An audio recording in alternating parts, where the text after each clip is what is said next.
I made this video about a month ago discussing how to have a proper strategy in place when pulling for certain characters based on several factors such as building around your favorite resonators, obtaining must-have units in the game, team synergy, and future-proofing your account the right way. However, all those strategies that we discussed in that video mainly serve to benefit those that can spend some money on the game to obtain the characters that they prefer. So it's time I show some love for the free-to-play players on how to build the best free-to-play account in Wuthering Waves.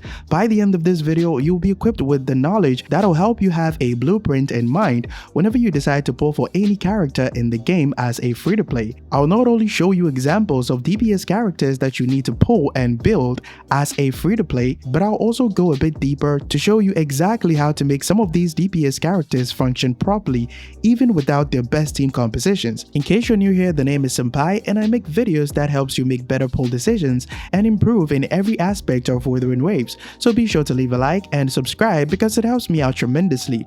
Let's begin with addressing the problem at hand. In order for any player to use the DPS characters that they have to their maximum potential, you obviously need that particular DPS character, which can cost up to 80 pulls if you're lucky enough to win your 50-50.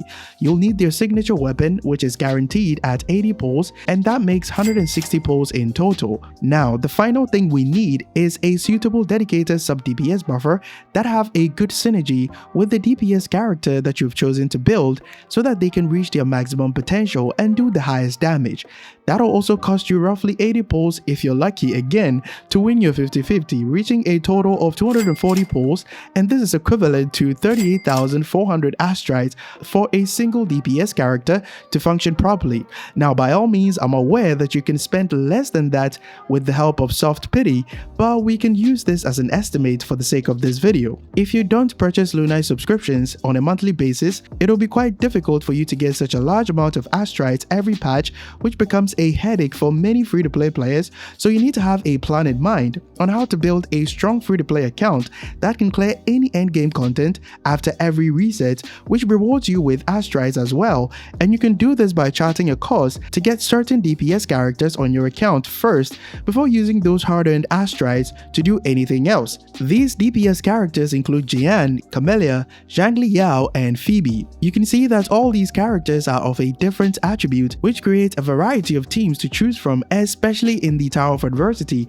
to at least gain the attribute resistance shred if the second set of buff does not have a great synergy with the DPS character that you wish to use. Now, if you're already familiar with how these characters work, you'll see that they all do consistent damage in a large area of effect, which is perfect for Whimpering Waste and some multi-target situations on some floors of the Tower of Adversity. It's also worth mentioning that characters that have a large area of effect damage capabilities provide more value for your account than you might think. We spend considerably more time in the overworld farming and collecting items to build our favorite characters, and we do that mainly by clearing lots of mob type enemies, so they can provide a more efficient way or faster way to do daily activities in the game that can feel repetitive. But the most important thing is that these characters have access to free-to-play sub-DPS buffers that can help you clear every type of endgame content whenever it resets to gain those astrites without feeling the need to spend money on pulling for their dedicated sub-DPS buffers if they have one. This will allow you to use the extra pulls that you have to get their signature weapon instead, because low rarity weapons and most of the standard 5-star weapons in the game are very terrible on majority of DPS characters that we have in the game, mainly due to the lack of crit rate or crit damage substat, but signature weapons are guaranteed at 80 pulls, so to ensure that you get the best value for your hard-earned astrite, I strongly recommend that you get their signature weapon to increase their damage potential. You can then get their best sub-DPS buffers later on in the future on their reruns after getting their weapon to add a bit of future proofing to those characters so that they can stay relevant in the meta for a long period of time. Let's break down these characters much further to see exactly why they are the best units for a free-to-play account, with bonus tips and tricks that you can use to solve the problems associated with their free-to-play team compositions. Starting with Jiyan. This man has defended himself time and time again against power creep allegations, and while his damage may not be on the same level as new shiny 5-stars like Zani, Carlotta, or Pheobe, he is still strong enough to beat every type of endgame in Wuthering Waves.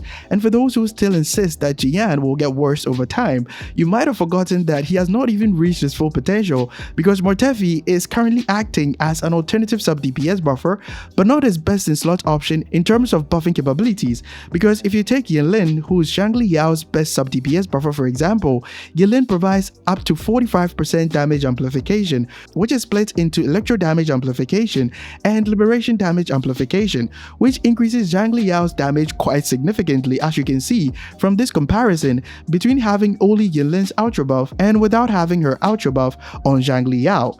So with the release of new 5-star sub-DPS buffers that have ultra skills that amplifies heavy attack and arrow damage, Jiyan will rather get better over time, but his easily accessible team that is available to free-to-play due to Mortefi being a 4-star is not without issues. Jiyan's main problem is resonance energy regeneration, so in most situations you might find yourself without a full resonance energy after an intro from Mortefi.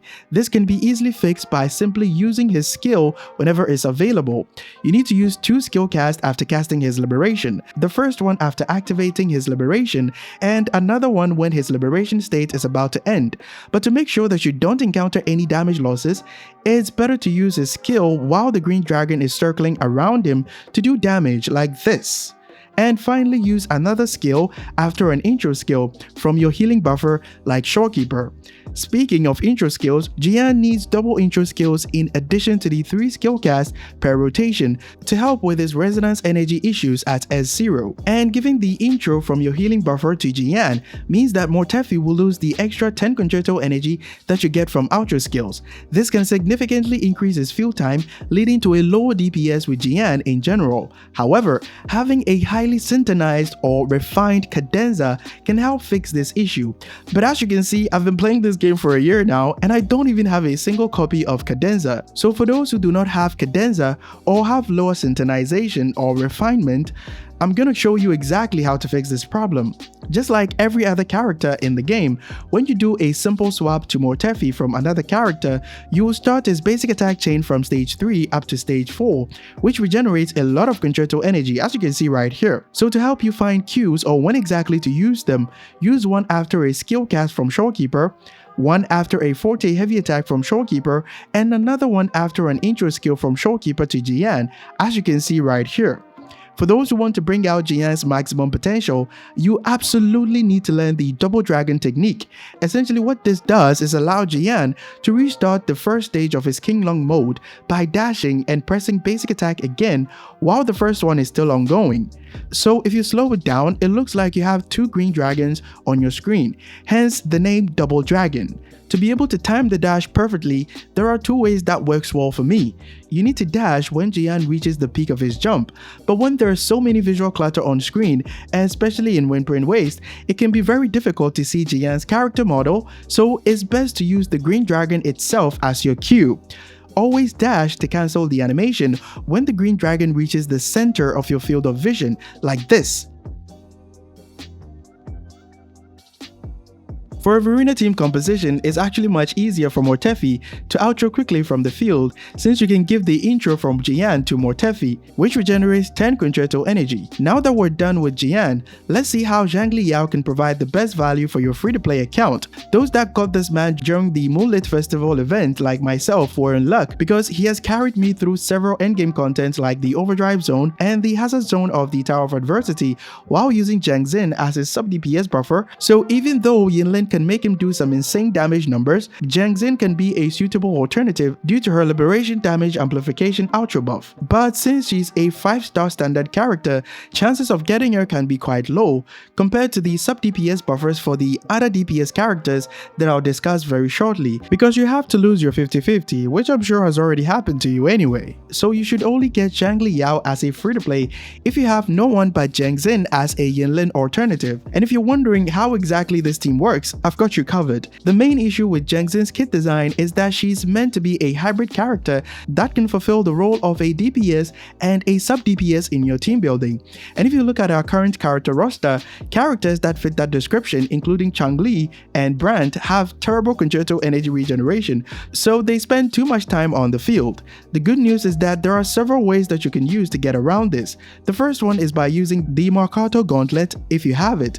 It has the ceaseless area passive that that provides concerto energy to the wielder after casting a resonance skill. If you don't have that, all hope is not lost because you can still work around this problem through gameplay. The easiest method is to give Jiyan double intro skills, so one will be from your healing buffer and the other one will be from your DPS character after the first and subsequent rotations. But do keep in mind that this puts a restriction on your team building because if you're running Showkeeper, she'll need the intro from Xiangli Yao to regenerate more concerto energy and outro quickly from the field. So if you're going by the double intro skills method, use Verena instead since she's concerto efficient and does not depend on intro skills to outro quickly from the field. For those who still want to run Showkeeper with this team, I still got you covered. Jiyan will always start her basic attacks from stage 2 when you do a simple swap to her from another character. Now as you can see in this clip, the concerto energy she can regenerate from basic attack stage 2 to stage 4 is quite decent, so your main goal is to use one after Showkeeper skill like this.